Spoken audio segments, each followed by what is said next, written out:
Welcome to 360 Tamil. நம்ம ரெகுலரா Vikram on duty அப்படின்ற ஒரு வெப் சீரிஸோட எக்ஸ்பிளனேஷனை பத்தி பார்த்துட்டு இருக்கோம். இது ஒரு பக்கமான கிரைம் இன்வெஸ்டிகேஷன் வெப் சீரிஸ்னு சொல்லலாம்.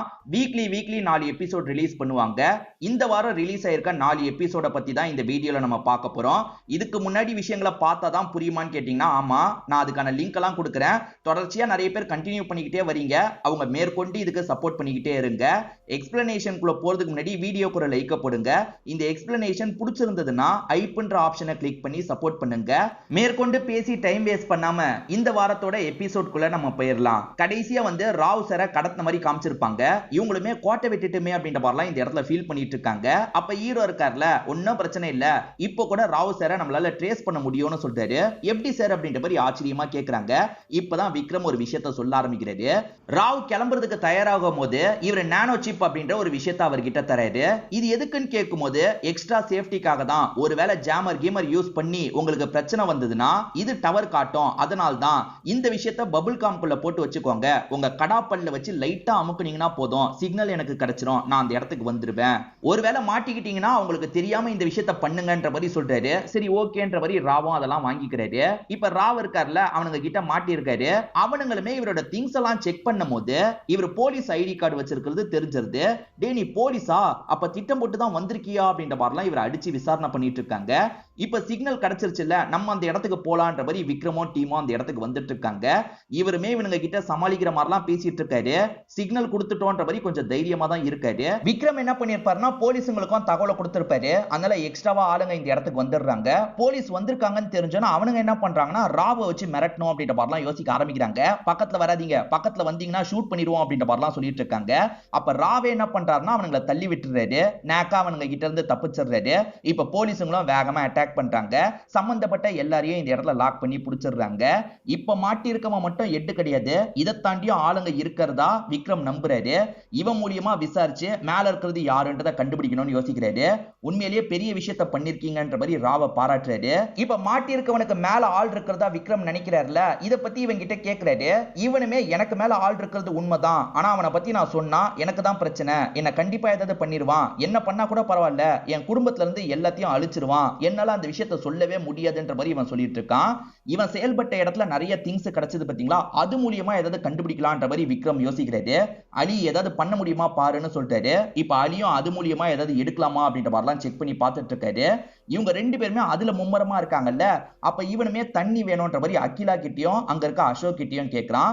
அசோக் தான் இவனுக்கு வேகமா தண்ணி எல்லாம் எடுத்து தந்துட்டு இருக்காரு. இவன் யாருக்குமே தெரியாம ஏதோ ஒன்னு எடுத்துக்கிறான். ஏதோ டேப்லெட் மாதிரி எடுத்திருக்கான் போல, அதை தண்ணியில கலந்து இவனுமே குடிச்சிடுறான். கொஞ்ச நேரத்துல இவனுக்கு ஏதோ நடக்க ஆரம்பிக்குது. என்ன ஆச்சு அப்படின்ற மாதிரி செக் பண்றதுக்காக பக்கத்துல போறாங்க. சீக்கிரமா சாவறதுக்கு சைனைடு மாதிரி எடுப்பாங்கல்ல, அந்த மாதிரி தான் எடுத்து இவன் இறந்து போயிடுறான் போல. யாரு முதல்ல தண்ணி எடுத்து தந்ததுன்ற மாதிரி இவர் கோவமா கேட்கிறாரு. அசோக் நான் தான் கேட்டான் எடுத்து தந்தன்ற மாதிரிலாம் சொல்றாரு. அசோக் கவனமா இருக்க மாட்டியா, அவனை பார்த்துக்கிட்டே இருந்திருக்கலாம்ல அப்படின்ற மாதிரி இவருமே அசோக் மேல கோவப்பட்டு இருக்காரு. சரி வேற ஏதாவது கிடைச்சதா அப்படின்ற மாதிரி அலியை பார்த்து கேட்கிறாரு. இல்ல சார், அந்த இடத்துல உசாரா டேட்டா எல்லாத்தையும் டெலீட் பண்ணி தான் வச்சிருக்காங்க, எந்த ஒரு டேட்டாவும் கிடைக்கலன்ற மாதிரி சொல்றாரு. இப்ப ராவும் இந்த கேஸ் எல்லாம் முடிச்சுட்டு ரொம்ப டயர்டா தான் வீட்டுக்கு வராரு. அப்படி வரும்போது தான் அம்மாவும் பையனும் பேசிக்கிறது இவரோட காதுல கேக்குது. இவரை மதிக்காம பையன் பேசிட்டு இருக்கான். அதுக்கு அம்மாவும் துணையா சப்போர்ட் பண்ணிட்டு இருக்காங்க. ஆமாண்டா உன்னோட அப்பா சரியான வேஸ்ட்ன்ற மாதிரிலாம் சொல்லிட்டு இருக்காங்க.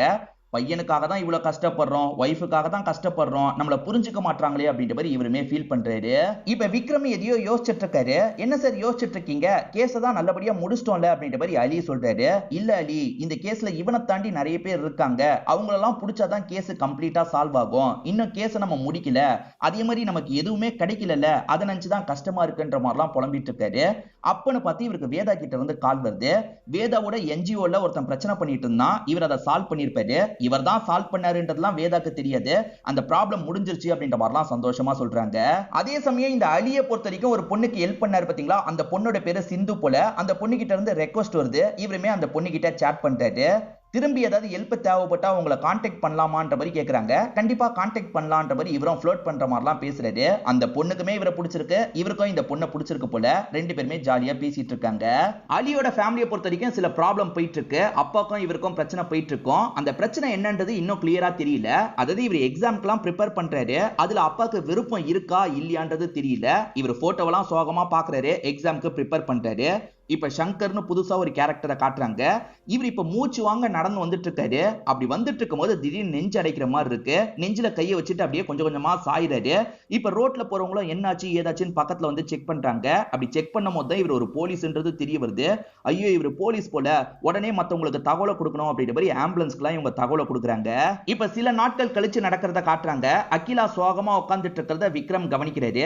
ஏன் அகிலா சோகமா உட்கார்ந்துட்டு இருக்கன்ற மாதிரி கேட்கிறாரு.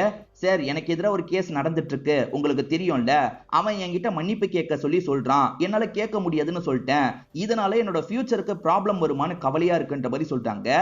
நீ பண்ணது சரி, இந்த மாதிரி தான் போல்டா இருக்கணும்ன்ற மாதிரி சொல்லிட்டாரு. நீ சிரிச்சாதான் நல்லா இருக்கும் அகிலா, சிரின்ற மாதிரிலாம் சொல்லிட்டாரு. இவங்களுமே சிரிக்கிறாங்க. ஆக்சுவலா விக்ரம் இந்த மாதிரிலாம் பேசுறது இவங்களுக்கு ரொம்பவே பிடிச்சிருக்கு. விக்ரமை இவங்க ஒன் சைடா லவ் பண்ணிட்டு இருக்காங்கல்ல, அதனால இப்படி பேசுறதுனால இந்த இடத்துல சந்தோஷப்படுறாங்க. கடைசி 2-3 நாளா ராவ் வரதே இல்ல போல. ராவ் ஏன் வரலன்னு கேட்கும்போது அலி எனக்கும் தெரியலன்ற மாதிரி சொல்லிட்டாரு. சரி ராவோட மிஸ்ஸஸ்க்கு கால் பண்ணு அப்படின்ற மாதிரி சொல்லிட்டாரு. ராவ் போன் எடுக்க மாட்டாரு போல, அதனால தான் மிஸ்ஸஸ்க்கு இவங்க கால் பண்றாங்க. ராவ் எங்கன்னு கேட்கும்போது அது நான் தானே உங்ககிட்ட கேட்கணும், ஏதோ வேலை விஷயமா வெளியூருக்கு போறதா சொன்னாரு, 2 நாளா வரல அப்படின்ற மாதிரி சொல்லிட்டாங்க. ஆமா ஆமா நாங்க தான் வேலை விஷயமா ஒரு இடத்துக்கு அனுப்பி வச்சோன்ற மாதிரி இவங்களுமே சமாளிக்கிறாங்க. ஒய்ஃப் தேவையில்லாம பயப்படக்கூடாதுல்ல, அதனால இவங்க சமாளிச்சு காலை கட் பண்ணிடுறாங்க. எங்க போயிருப்பாரு, அவரை கண்டுபிடிக்கணும் அப்படின்ற மாதிரி இவங்களுமே யோசிக்க ஆரம்பிக்கிறாங்க. அப்படி விசாரிக்கும் போதுதான் ஒரு ஹோட்டல்ல அவர் இருக்கிறது இவங்களுக்கு தெரிய வருது. இவங்களுமே அந்த ஹோட்டலுக்கு வந்துடுறாங்க. ராவ் இங்கே தானே இருக்காருன்ற மாதிரி கேட்கறாங்க. சரி இங்கதான் இருக்காரு, ஆனா யாரையும் ரூம்க்கு அனுப்ப கூடாதுன்னு சொல்லி வச்சிருக்காரு, சாரி அப்படின்ற மாதிரிலாம் சொல்லிட்டாரு. நாங்க அவரோட ஃப்ரெண்ட்ஸ் தான், நாங்க கண்டிப்பா போனோம், எந்த ரூம் சொல்லுன்ற மாதிரி இவங்களுமே ரூம் நம்பர் எல்லாம் தெரிஞ்சுக்கிறாங்க. இப்ப வேகமா அந்த ரூம்ல என்ன ஏதுன்னு பாக்குறதுக்காக வராங்க. கதவை தட்டினா அவர் திறக்கவே மாட்டாரு. ஒரு ஸ்டேஜ்ல கதவு திறந்துதான் இருக்குன்னு தெரிஞ்சு இவங்க உள்ள நுழையிறாங்க. பார்த்தா ராவ் பயங்கரமா குடிச்சு செம்ம போதையில இருக்காரு. கஷ்டத்துக்காக குடிப்பாங்கல்ல, அந்த மாதிரி தான் குடிச்சிருக்காருன்றது தெரிய வருது. என்னாச்சு சார், ஏன் சார் இப்படி பண்ணிட்டு இருக்கீங்க அப்படின்ற மாதிரிலாம் விக்ரம் கேட்கிறாரு. இப்ப ராவும் சில விஷயங்களை சொல்ல ஆரம்பிக்கிறாரு. சங்கர்னு ஒரு போலீஸ் சாவற மாதிரி காமிச்சாங்க பாத்தீங்களா, அவரோட பெஸ்ட் ஃப்ரெண்டா தான் ராவ் இருப்பாரு. சங்கரை பொறுத்த வரைக்கும் ரொம்ப நேர்மையானவன், திடீர்னு இறந்து போயிட்டான். அந்த கேஸ போலீஸுங்க ரொம்ப ஷார்ட்டா முடிச்சிட்டாங்க. கண்டிப்பா அது இயற்கையான சாவு கிடையாது, யாரோ திட்டம் போட்டு சங்கரை சாவடிச்சிருக்காங்க. சங்கர் நிறைய கேஸ விசாரிச்சான், அதுல சம்பந்தப்பட்ட யாரோ தான் சங்கரை பிளான் பண்ணி சாவடிச்சிருக்காங்க அப்படின்ற மாதிரிலாம் சொல்றாரு. எதை வச்சு அந்த முடிவுக்கு வந்தீங்கன்னு விக்ரம் கேட்கிறாரு. சங்கரை பொறுத்த வரைக்கும் ரொம்ப ஹெல்த்தியானவன், தினமும் எக்ஸசைஸ் பண்றவன், அவன் எப்படி நெஞ்சு வலியால சாதாரணமா சாவான், எனக்கு மட்டும் சந்தேகம் வரல, சங்கரோட ஒய்ஃபுக்குமே அந்த சந்தேகம் வந்தது அப்படின்ற மாதிரி ஒரு விஷயத்த சொல்றாரு. சங்கர் இறந்து போனதை ஒய்ஃபால ஏத்துக்கவே முடியல. ஒய்ஃப் இருக்காங்கல்ல, இந்த கேஸை நீங்க சீரியஸா எடுத்து விசாரிக்கணும்ன்ற மாதிரி மேல் அதிகாரிகள் கிட்ட சொல்லியிருப்பாங்க. ஆனா மேல் அதிகாரிகள் இருக்காங்கல்ல, ரொம்ப சீக்கிரமாவே கேஸை முடிச்சிருப்பாங்க. வளவலன்னு இதை இழுத்துட்டு இருக்க வேணான்ற மாதிரி சீக்கிரமா முடிச்சிருப்பாங்க. இது நினைச்சு அந்த ஒய்ஃப் ரொம்ப கவலைலாம் பட்டிருப்பாங்க. ஸ்டேஷனுக்குலாம் அடிக்கடி அலைஞ்சிட்டு இருப்பாங்க. ஒரு ஸ்டேஜ்ல அவங்களுக்கு கவர்மெண்ட் வேலை கிடைச்சிருக்கும், அதோட அவங்க அந்த விஷயத்தை விட்டுருப்பாங்க. அவங்களே விட்டுட்டாங்களே அப்படின்ற மாதிரி விக்ரம் சொல்றாரு. அவங்களா விடல, இந்த கவர்மெண்ட் தான் அவங்கள விட வச்சிருச்சு அப்படின்ற மாதிரி சொல்றாரு. ஒரு போலீஸ் இறந்தா இவ்வளவுதான் மரியாதையா, போலீஸ் எப்படி இறந்தாரு, யார் இதுக்கு பின்னாடி இருக்காங்கன்றதெல்லாம் விசாரிக்க மாட்டாங்களா, நாளைக்கு நமக்கும் இந்த நிலைமை தானா அப்படின்ற மாதிரிலாம் பேசுறாரு. இதை கேட்கிற விக்ரம்க்கும் கஷ்டமா இருக்கு. சார் நீங்க நினைக்கிற மாதிரி அதுல பிரச்சனை இருந்தா அதை நானே ஹேண்டில் பண்றேன் அப்படின்ற மாதிரி சொல்றாரு. இத பத்தி கமிஷனர் கிட்ட பேசுறதுக்காக வந்துடுறாரு. கமிஷனர் என்ன சொல்றாருன்னா, இந்த கேஸ ஹேண்டில் பண்ணவர் நல்லா தான் ஹேண்டில் பண்ணாரு, கேஸ்ல நீ சந்தேகப்படுற மாதிரி எதுவுமே கிடையாது, கேஸ முடிச்சாச்சு, இதுக்கப்புறம் ரீஓபன் பண்ண முடியாதுன்னு சொல்லிட்டாரு. விக்ரம் எவ்வளவோ கேட்டு பாக்குறாரு. அப்ப கூட கமிஷனர் இருக்கார்ல, விக்ரம் நான் என்னோட முடிவை சொல்லிட்டேன், நீ கிளம்பலான்ற மாதிரி சொல்லிட்டாரு. விக்ரமும் கொஞ்சம் அப்செட் ஆன மாதிரி தான் வெளியே வராரு. இப்ப என்ன சார் பண்றது அப்படின்ற மாதிரிலாம் ராவ் கேட்கிறாரு. ஒன்னும் பிரச்சனை இல்ல, இப்ப கமிஷனர் வேணான்னு சொன்னார்ல, இதே கமிஷனர் நீயே இந்த கேஸ ஹேண்டில் பண்ணு என்கிட்ட ஃபைல தருவாருன்ற மாதிரி சொல்லிட்டாரு. இப்ப விக்ரம் இருக்கார்ல, நைட் நேரம் மீடியா பர்சனை சந்திக்கிறதுக்காக வந்திருக்காரு. நீங்க காரணம் இல்லாம சந்திக்க வர சொல்ல மாட்டீங்களே, என்ன விஷயம்ன்ற மாதிரி அந்த மீடியா பர்சன் கேட்கிறாரு. இவருமே இந்த சங்கரோட கேஸ பத்தி நீ நிறைய பேசணும், அந்த கேஸ்ல ஏதோ மர்மம் இருக்குன்ற மாதிரிலாம் நீ பேசணும், நீ மட்டும் இல்ல உனக்கு சப்போர்ட் பண்ற நிறைய பேரை பேச சொல்லு, இது ஒரு இஷ்யூவா மாறணும்ன்ற மாதிரி சொல்றாரு. சரி ஓகேன்ற மாதிரி இந்த நபரும் ஏத்துக்கிறாரு. இவர்கிட்ட தேவையான சில விஷயங்கள் எல்லாம் வாங்கிக்கிறாரு. இது எல்லாத்தையுமே வேற யாரோ கேப்சர் பண்றாங்க. கேப்சர் பண்றது யாருன்றதை நமக்கு தெளிவா காட்டல. இப்ப நியூஸ்ல என்ன சொல்றாங்கன்னா, சங்கர் சாவுல மர்மம் இருக்கு, ஆனா அந்த கேஸ அப்படியே விட்டுட்டு போயிட்டாங்கன்ற மாதிரிலாம் சொல்லிட்டு இருக்காங்க. இப்ப கமிஷனர் வரைக்கும் இந்த விஷயம் வந்து கமிஷனருக்கு பிரஷர் ஆகுது. இப்ப கமிஷனர் என்ன பண்றாருன்னா, விக்ரம் உடனே கிளம்பி வா, உன்னை பார்க்கணும்ன்ற மாதிரி சொல்லிட்டாரு. இப்ப விக்ரம் வந்தோனே எல்லாருமே வாய்க்கு வந்ததை பேசிட்டு இருக்காங்க. அந்த கேஸ்ல மர்மம்லாம் எதுவுமே கிடையாது, நார்மலா தான் அந்த கேஸ் முடிஞ்சது, இதை இன்னொரு வாட்டி நீ விசாரணை பண்ணி இதுதான் உண்மைன்றதை ப்ரூவ் பண்ணும், இந்த கேஸோட ஃபைல்ன்ற மாதிரி கேஸ் ஃபைல்லாம் தராரு. எப்படியோ கேஸ் ஃபைல வாங்கிட்டோன்ற மாதிரி விக்ரம் உள்ளுக்குள்ள சந்தோஷப்படுறாரு. இப்ப வெளியே வந்து ராவ் கிட்டயும் இந்த விஷயத்த சந்தோஷமா சொல்றாரு. இப்ப சங்கர் சாவறதுக்கு முன்னாடி நடந்த விஷயத்த காட்டுறாங்க. பிரவீன் புதுசா ஒரு கேரக்டரை காட்டுறாங்க. தாடி எல்லாம் வச்சு நின்னுட்டு இருக்கான். சங்கருக்காக தான் நின்னுட்டு இருக்கான் போல. இப்ப வந்த சங்கர் இருக்கார்ல, நீ எதுக்காகடா இந்த இடத்துக்கு வந்த, எதனால நான் வந்திருப்பேன்ல அப்படின்ற மாதிரிலாம் கோவப்படுறாரு. சரி விஷயத்த சொல்லுன்னு கேக்குறாரு. இந்த வந்திருக்க பிரவீன் என்ற நபரும் சில விஷயத்தெல்லாம் சொல்றாரு. சொல்லிட்டு இங்க இருந்து கிளம்புறாரு. அவன் கிளம்பி நடந்து போகும்போது இந்த சங்கர் கன்னை எடுத்து ஒரு பார்வை பாக்குறாரு. அவனை ஷூட் பண்றதுக்காக பாக்குறாரா என்னன்னு தெரியல. அப்படியே கன்னை பார்த்துட்டு இருக்க மாதிரி காமிச்சு நமக்கு அப்படியே கட் பண்ணிடுறாங்க. இப்ப பிரசன்ட்ல விக்ரம் டீம் கூட சேர்ந்த மாதிரி டிஸ்கஸ் பண்ணிட்டு இருக்காரு. அது என்னன்னா, இறந்து போன சங்கரை பொறுத்த வரைக்கும் நிறைய பேரை புடிச்சு தந்திருப்பாரு, நிறைய பேருக்கு தண்டனை எல்லாம் வாங்கி தந்திருப்பாரு. இப்ப கரண்டா கூட 4-5 கேஸ் ஹேண்டில் பண்ணிருப்பாரு. அப்பதான் அவர் கொல்லப்பட்டிருப்பாரு. அதாவது கொல்லப்பட்டாரா என்னன்னு தெரியல. ஒருவேளை கொல்லப்பட்டிருந்தா இந்த 4-5 பேர் சம்பந்தப்பட்டிருக்க வாய்ப்பு இருக்குன்ற மாதிரி யோசிக்கிறாரு. குறிப்பா சொல்லணும்னா ராபர்ட்னு ஒருத்தன் இருக்கான். அந்த ராபர்ட்டோட அடையாளம் நிறைய பேருக்கு தெரியாது போல. அந்த ராபர்ட் வந்து ட்ரக் நெட்வொர்க் எல்லாம் ஹேண்டில் பண்ணிட்டு இருக்கான். சோ இவனை பத்தி விசாரிக்கும் போதுதான் இவர் வந்து இறந்து போயிருக்காரு. இவன் கூட சம்பந்தப்பட்டிருக்க வாய்ப்பு இருக்கு. நம்ம இவனை பத்தி கொஞ்சம் விசாரிக்கணும் அப்படின்ற மாதிரிலாம் யோசிக்கிறாரு. இதெல்லாம் கேட்டுட்டு இருக்க அசோக் இருக்கார்ல, விக்ரம் நீ தேவையில்லாம யோசிச்சுட்டு இருக்க. நெஞ்சு வலி வந்து அவர் இறந்து போயிருக்காரு. இல்ல நீ விசாரிக்கிறதுக்கெல்லாம் எதுவுமே இல்ல. நம்ம தேவையில்லாம டைமை வேஸ்ட் பண்றோம் அப்படின்ற மாதிரி சொல்லிட்டாரு. இல்ல நம்ம டைம் எல்லாம் வேஸ்ட் பண்ணல. விசாரிக்கிறதுல எதுவும் ஆக போறது இல்ல. உனக்கு ஏதாவது பிரச்சனை இருந்தா இந்த கேஸை விட்டு நீ விலகிக்கோன்னு சொல்லிட்டாரு. எனக்கு என்ன பிரச்சனை, அதெல்லாம் ஒரு பிரச்சனையும் இல்ல. நானும் இந்த கேஸ்ல இருக்கேன்ற மாதிரி அசோக்கும் சொல்றாரு. ரெகுலரா இந்த சீரிஸை பாக்குறவங்களுக்கு தெரியும், அசோக்கு சுத்தமா விக்ரம பிடிக்காது. கூடியே இருந்து எப்படியாவது விக்ரம காலி பண்ணணும்னு யோசிக்கிற கேரக்டரா இருப்பாரு. இப்ப நமக்கு ராவோட ஒய்ஃபை காட்டுறாங்க. ராவ் கொஞ்ச நாளா வீட்டுக்கு வரவே இல்லைல்ல, அதனால கால் பண்ணி பாக்குறாங்க. ஆனா அவர் போனை எடுக்கவே மாட்டாரு. அதனால பையன் கிட்ட இந்த விஷயத்த சொல்றாங்க. நீ எதுக்குமா ஃபீல் பண்ற, அவர் வந்தா வராரு, வரலனா போறாருன்ற மாதிரி பையன் அக்கறையே இல்லாம பேசுறான். என்னடா இப்படி பேசிட்டு இருக்க, உன் அப்பாவை பத்தி நானுமே சில சமயம் கோபமா பேசியிருக்கேன். அதுக்காகலாம் உன்னோட அப்பாவை எப்பவுமே நான் விட்டு தர மாட்டேன். உனக்காக படிப்புக்கு அவ்வளவு செலவு பண்றாரு, நீ என்ன இப்படி பேசிட்டு இருக்க, உன் அப்பா எங்க இருக்காருன்றத கண்டுபிடின்ற மாதிரிலாம் சொல்றாங்க. அதுதான் எனக்கு வேலையான்ற மாதிரி இவனுமே கோபமா பேசுறான். இப்ப அம்மாவும் இவனை பயங்கரமா திட்டுற மாதிரி பேசிட்டு இருக்காங்க. இதுக்கப்புறம் உனக்கு செலவுக்கு நான் காசே தரமாட்டேன்ற மாதிரிலாம் சொல்றாங்க. இதுல அப்செட் ஆனவன் இங்க இருந்து கிளம்பலாம் ஆரம்பிக்கிறான். இப்ப ராவும் விக்ரமும் சேர்ந்த மாதிரி இறந்து போன சங்கரோட ஒய்ஃபை பாக்குறதுக்காக வராங்க. சங்கரோட ரொட்டீனை பத்திலாம் கேக்குறாங்க. எங்க போவாரு, எங்க வருவாருன்ற மாதிரிலாம் கேக்குறாங்க. தினமும் காலையில வாக்கிங்க்கு போயிடுவாரு. அந்த மாதிரி போனவர் இறந்து போயிட்டாரு. அவர் ரொம்ப ஹெல்த்தியானவர். அவ்வளவு சாதாரணமா அவர் இறந்து போறதுக்கான வாய்ப்பே கிடையாது. யாரோ பிளான் பண்ணி தான் இந்த விஷயத்த பண்ணிருக்காங்க. இதுதான் போலீஸ்க்கு நான் புரிய வைக்கிறதுக்கு அவ்வளவு ட்ரை பண்ணேன். என்ன மதிக்கவே இல்ல. இப்ப நீங்க வந்து விசாரிக்கிறீங்க. தயவு செஞ்சு என்ன இதுக்கப்புறமாவது நிம்மதியா இருக்க விடுங்க, கிளம்புங்கன்ற மாதிரி சொல்லிட்டாங்க. இல்லமா நாங்க விசாரிக்கிறதுக்காக தான் வந்திருக்கோம். மேற்கொண்டு சில டீடைல் எல்லாம் தேவைப்படுதுன்ற மாதிரி பேசுறாரு. நான் பேச விரும்பல, தயவு செஞ்சு போங்கன்ற மாதிரி இவங்க ரெண்டு பேரையும் அனுப்பி விடுறாங்க. அந்த சங்கர் இறந்து போனதுக்கு பக்கத்துல இருக்க சிசிடிவி ஃபுட்டேஜ் எல்லாமே எனக்கு வேணும்ன்ற மாதிரி சொல்றாரு. ஆளுங்க சரின்ற மாதிரிலாம் ஏத்துக்கிறாங்க. இதை தாண்டி இப்போதைக்கு இவங்க ராபர்ட்னு ஒருத்த மேல சந்தேகப்படுறாங்க. அதாவது ட்ரக் நெட்வொர்க் எல்லாம் ஹேண்டில் பண்ற அந்த ராபர்ட் மேல சந்தேகப்படுறாங்க. அவன் எங்க இருக்கான்றத வாட்ச் பண்ணி கண்டுபிடிக்கிறதுக்காக இவருக்கு தெரிஞ்ச ஒரு ஆளையும் இவர் விட்டுருக்காரு போல. இப்ப விக்ரம் அம்மா கால் பண்றாங்க. விக்ரம் பிஸியா இருக்கிறதுனால போனையே எடுக்க மாட்டாரு. எப்ப சொன்னாலும் சரி இவன் போனையே எடுக்க மாட்டான் அப்படின்ற மாதிரி அம்மா புலம்பிட்டு இருக்காங்க. இப்ப நமக்கு ராவோட பையன் ஃப்ரெண்ட்ஸை காட்டுறாங்க. ஃப்ரெண்ட்ஸுங்களாம் சேர்ந்து சரக்கு அடிக்கும் போது இந்த பையனும் அந்த இடத்துக்கு வந்துடுறான். வந்தவன் என்ன சொல்றானா, முன்னாடிலாம் என்னோட அப்பா தான் அட்வைஸ் பண்ணுவாரு, இப்ப என்னோட அம்மாவும் அட்வைஸ் பண்ண ஆரம்பிச்சிட்டாங்க, எனக்கு செம்ம கடுப்பா இருக்குன்ற மாதிரி சொல்றான். எனக்கு காலேஜுக்கு போய் படிக்கிறதுலாம் விருப்பமே கிடையாது. இந்த மாதிரி சரக்கு அடிக்கணும், ஜாலியா சுத்தணும், இதுதான் எனக்கு வேணும். எனக்கு என்ன வேணுமோ நான் அதை தான் பண்ணுவேன்ற மாதிரிலாம் பேசுறான். நீ சரியா தான் சொல்ற மச்சான் அப்படின்ற மாதிரி ஃப்ரெண்ட்ஸுங்களும் ஏத்தி விடுறாங்க. இவன் பயங்கரமா கெட்டு போறான்னு நமக்கு காட்டுறாங்க. இப்ப விக்ரமோட டீமுக்கு சிசிடிவி ஃபுட்டேஜ் கிடைச்சிருது. நெஞ்சு வலி வந்து அவர் வெல்றாரு பாத்தீங்களா, அது எல்லாத்தையும் பாக்குறாங்க. இதை தாண்டி வேற ஏதாவது கிடைக்குமான்ற மாதிரிலாம் பாக்குறாங்க. அப்படி பார்க்கும் போதுதான் அவர் அன்னைக்கு பிரவீன் ஒரு நபரை மீட் பண்ணாரு பாத்தீங்களா, அந்த விஷயம் இவங்களுக்கு தெரிய வருது. நமக்கு தான் பிரவீன்ன்ற பேர் தெரியும், இவங்களுக்கு அந்த பேர்லாம் தெரிய மாட்டேங்குது. யார் இவன், கேப் போட்டு ஆளே வித்தியாசமா இருக்கான், சங்கர் என்ன இவன் கிட்ட பேசுறாரு அப்படின்ற மாதிரிலாம் இவங்க யோசிக்கிறாங்க.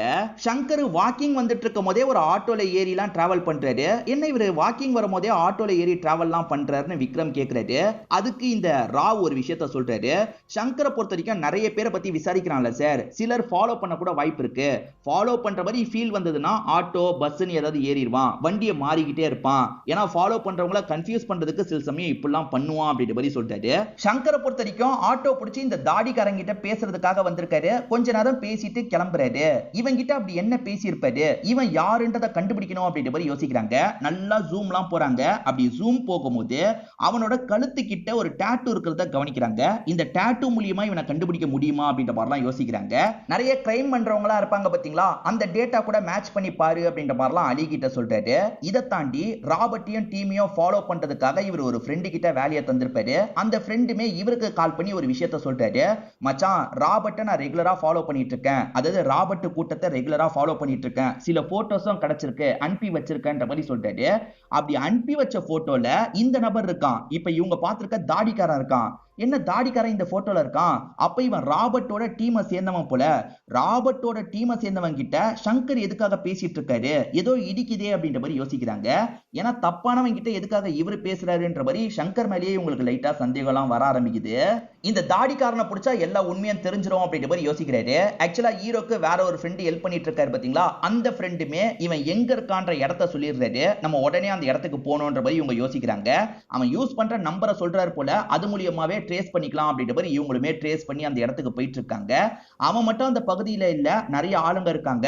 இவங்களுமே சேஃபா தான் போகணும் அப்படின்ற மாதிரி கன் எல்லாம் எடுத்துட்டு உள்ள நுழைஞ்சிட்டு இருக்காங்க. போலீஸுங்க வராங்கன்னு தெரிஞ்சோன்னே அந்த தாடிக்காரன் பிரவீன் ஆகட்டும் மத்தவங்களாகட்டும் இங்க இருந்து தப்பிச்சு ஓடுறதுக்கு ட்ரை பண்றாங்க. இந்த இடத்துல கன் ஃபைட்லாம் நடந்துட்டு இருக்கு. ஒரு ஸ்டேஜ்ல இவங்க மத்தவங்களெல்லாம் பிடிச்சிடுறாங்க. அந்த பிரவீன் என்ன பண்றானா, பைக் எடுத்துட்டு இங்க இருந்து தப்பிக்க ஆரம்பிக்கிறான். அவனை எப்படியாவது பிடிக்கணும்ன்ற மாதிரி ஹீரோ இருக்கார்ல, ஃபாலோ பண்ணி ஒரு இடத்துல அவன் பைக்கை இடிச்சு அவனை கீழே விழ வச்சிடுறாரு. இப்ப கீழே விழுந்தவனை போட்டு அடி அடின்னு அடிச்சிட்டு இருக்காரு. இப்ப முக்கியமான இந்த பிரவீனை இவர் லாக் பண்ணிடுறாரு. சங்கர் கிட்ட என்ன பேசிட்டு இருந்த, சங்கருக்கும் உனக்கும் என்ன சம்பந்தம், உனக்கும் ராபர்ட்டுக்கும் என்ன சம்பந்தம் அப்படின்ற மாதிரிலாம் கேட்கிறாரு. சார், நான் ஒரு போலீஸ் ஆபீசர்னு இவன் சொல்றான். இது போலீஸ் ஆபீசரா அப்படின்ற மாதிரி ஷாக் ஆகுறாங்க. ஆமா சார், ராபர்ட்டை பிடிக்கிறதுக்காக நான் உங்க டீம்ல சேர்ந்திருக்கேன்ற மாதிரி சொல்றான். அங்க இருக்க மத்த ஆளுங்களுக்கு டவுட் வரக்கூடாதுன்றதுக்காக தான் இவன் தப்பிக்கிற மாதிரி பாவலெல்லாம் பண்ணிருப்பான். உண்மையை சொல்றேன் சார், நான் இன்ஃபார்மரு, என்ன பொறுத்த வரைக்கும் சங்கர் சாருக்கு தான் இன்ஃபர்மேஷன்லாம் கொடுப்பேன்ற மாதிரி சொல்லிட்டு இருக்கான். அப்ப அந்த நாளும் சங்கர் கிட்ட இன்ஃபர்மேஷன் தான் கொடுத்தியா, சங்கர் கிட்ட என்ன இன்ஃபர்மேஷன் கொடுத்த அப்படின்ற மாதிரிலாம் ஹீரோ கேட்டுட்டு இருக்காரு. இவனுமே ஒரு ஷாக்கிங்கான விஷயத்த சொல்றான். அது என்னன்னா, இவன் இன்ஃபார்மர் மாதிரி அந்த கேங்குக்குள்ள நுழைஞ்சிருக்கான் பாத்தீங்களா, அதே மாதிரி போலீஸ் கேங்லயும் ஒரு கருப்பாடு இருக்கு போல. அந்த போலீஸ் நபருக்கு நான் இன்ஃபார்மர்ன்றது தெரியல, ஆனா சங்கர் சார் ராபர்ட் பிடிக்கிறதுக்கு சில பிளான் எல்லாம் போட்டுட்டு இருக்காரு அப்படின்றது தெரிஞ்சிருச்சு. அந்த விஷயத்தை ராபர்ட் கிட்ட சொன்னதால தான் ராபர்ட் சங்கரோட கதையை முடிச்சிட்டான் போல. சார், எனக்கு எதுவுமே தெரியாது சார், நான் சொல்றதெல்லாம் உண்மைன்ற மாதிரி இவன் சொல்லிட்டு இருக்கான். இவன் சொல்றதை வச்சு பார்த்தா போலீஸ் டீம்லயே ஒரு கருப்பாடு இருக்கு. அந்த கருப்பாடு யாருன்றதை கண்டுபிடிக்கணும், இல்லனா இங்க இருக்க நிறைய போலீஸ்க்கே ஆபத்து வரும்ன்ற மாதிரிலாம் யோசிக்க ஆரம்பிக்கிறாரு. அந்த கருப்பாடை பத்தி உனக்கு தெரியுமான்னு கேட்கும்போது எனக்கு எதுவுமே தெரியாதுன்ற மாதிரி சொல்றான். போலீஸோட மூவ பத்திலாம் ராபர்ட்டுக்கு தெரிஞ்சிருக்கு போல. அது மூலியமா தான் போலீஸ்ல கருப்பாடு இருக்கிறது இவனுக்கு தெரிஞ்சிருக்கும். மத்தபடி யாருன்றது இவனுக்கு தெரியல. அது யாரா இருக்கும்ன்ற மாதிரி இவங்களுக்குள்ள யோசிச்சுட்டு இருக்காங்க. அப்ப அசோக்க ஒரு பார்வை இவர் பாக்குறாரு. என்ன நம்மள பாக்குறான்ற மாதிரி அசோக் திருத்தர்னு முழிச்சிட்டு இருக்காரு. ஆனா விக்ரம் இருக்காருல, சட்டுன்னு பார்வையை மாத்திடுறாரு. நார்மலா தான் அசோக்க பாத்திருக்காரு போல. இத பத்தி யோசிச்சுக்கிட்டே எல்லாருமே தூங்கிடுறாங்க. காலையில முழிச்சு பார்க்கும் போது எல்லாருமே தூங்கிட்டு இருக்கிறத இவர் கவனிக்கிறாரு. சரி, நம்ம வீட்டுக்கு போயிட்டு வந்துடலாம் அப்படின்ற மாதிரி இவருமே வீட்டுக்கு வந்துடுறாரு. இவர் காலும் பண்ணல, எதுக்காகடா கால் கூட பண்ணல அப்படின்ற மாதிரி அம்மாவும் இந்த இடத்துல கோவப்பட்டு இருக்காங்க. அம்மா காஃபி சாப்பாடு மட்டும் ரெடி பண்ணுங்கன்ற மாதிரி சொல்றாரு. எப்பவுமே இவர் தானே பண்ணுவாரு, இப்ப அம்மாவை ரெடி பண்ண சொல்றாரு. இப்ப அம்மா இருக்காங்கல்ல, இவருக்கு எல்லாத்தையும் வேகமா ரெடி பண்றாங்க. அவங்களுமே சாப்பிடலமா, டீமுக்கும் கட்டி தந்துருங்கன்ற மாதிரி சொல்றாரு. அம்மா டிஃபன் பாக்ஸ்ல கட்டாம பேப்பர்ல கட்டுவாங்கல்ல, அந்த மாதிரி கட்டிட்டு இருக்காங்க. ஏமா பேப்பர்ல கட்டுறீங்கன்னு கேக்குறாரு. நீ கொண்டு போற டிஃபன் பாக்ஸ கரெக்டா கொண்டு வர மாட்ட, அதனால தான் அப்படின்ற மாதிரி அம்மா சொல்றாங்க. இவருமே சிரிக்கலாம் செய்யறாரு. இப்ப இவர் திரும்பி வரும்போதும் ஆளுங்க படுத்துட்டு இருக்காங்க. எந்திரிங்க எந்திரிங்க, பல் விளக்கிட்டு வந்து சாப்பிடுங்க அப்படின்ற மாதிரிலாம் சொல்றாரு. என்ன சார், ஹோட்டல்ல இருந்து வாங்கிட்டு வந்தீங்களான்ற மாதிரி கேக்குறாங்க. இல்ல வீட்டுல தான் செஞ்சு கொண்டு வந்தேன் அப்படின்ற மாதிரிலாம் இவர் சொல்றாரு. இப்ப விக்ரமும் எப்படியாவது அந்த ராபர்ட் அமுக்கணும், அப்பதான் போலீஸ்ல இருக்க கருப்பாட கண்டுபிடிக்க முடியும்னு யோசிக்கிறாரு. ஒரு ஃப்ரெண்ட் இவருக்காக வேலை பார்த்துட்டு இருக்காருல, அவரை பொறுத்த வரைக்கும் வியாபாரம் பண்றவர் மாதிரி நடிச்சிட்டு இருக்காரு போல. சீக்கிரமா ராபர்ட் இருக்கிற இடத்த கண்டுபிடிச்சு என்கிட்ட சொல்லுன்ற மாதிரி இவர் சொல்றாரு. அவரும் சரின்ற மாதிரிலாம் ஏத்துக்கிறாரு. இப்ப இவருக்கு வேதா கிட்ட இருந்து கால் வருது. இன்னைக்கு ஈவினிங் என்ன மீட் பண்றதுக்கு வான்னு சொல்றாங்க. இல்ல எனக்கு வேலை கொஞ்சம் ஹெவியா இருக்குன்ற மாதிரி சொல்றாரு. விக்ரம், எல்லாருமே வேலை பார்க்கறாங்க, ஆனா நீ ரொம்ப சின்சியரா இருக்க, ஐடில இந்த அளவுக்கு வேலை இருக்குமான்ற மாதிரிலாம் கேக்குறாங்க. இவரும் ஆமான்ற மாதிரிலாம் சமாளிச்சிட்டு இருக்காரு. நான் வரேன்ற மாதிரியும் சொல்லிடுறாரு. இப்ப கொஞ்ச நேரத்துல அந்த ஃப்ரெண்ட் இருக்காருல, ராபர்ட் இருக்கிற இடத்த கண்டுபிடிச்சிடுறாரு போல. இந்த இடத்துல தான் இருக்கான், உடனே கிளம்பி வான்ற மாதிரி சொல்றாரு. இப்ப இவங்களுமே உடனே அந்த இடத்துக்கு கிளம்பணும், ராபர்ட்டை இந்த வாட்டி விடக்கூடாது, அமைக்கிடணும் அப்படின்ற மாதிரிலாம் வராங்க. இவங்க அந்த இடத்துக்கு வரும்போது நிறைய பார்சல்லாம் இருக்கு, ஆனா யாரையும் காணோம். என்ன யாரையும் காணோன்ற மாதிரி இவங்களுமே எல்லா இடத்துலயும் சுத்தி சுத்தி பார்த்துட்டு இருக்காங்க. இவங்க கூட அசோக்கும் வந்திருப்பாரு. ஆனா அசோக் இருக்கார்ல கொஞ்சம் லாங்ல இருந்து இவங்க எல்லாரையும் கவனிச்சிட்டு இருக்காரு. எதனால இப்படி கவனிச்சிட்டு இருக்காருன்னு தெரியல. இப்ப திடீர்னு பார்த்தா வண்டி ஸ்டார்ட் ஆகுற மாதிரி சவுண்ட் கேக்குது. என்ன வண்டி ஸ்டார்ட் ஆகுற மாதிரி சவுண்ட் கேக்குது, வேற ஒரு பக்கம் அவங்க கிளம்பி போயிட்டாங்களா அப்படின்ற மாதிரி இவங்களுமே துரத்த ஆரம்பிக்கிறாங்க. வேற ஒரு பக்கம் கார்ல அவங்க தப்பிச்சு போயிடுறாங்க போல. மிஸ் பண்ணிட்டுமே அப்படின்ற மாதிரி இவங்களுமே கடுப்பாயிட்டு இருக்காங்க.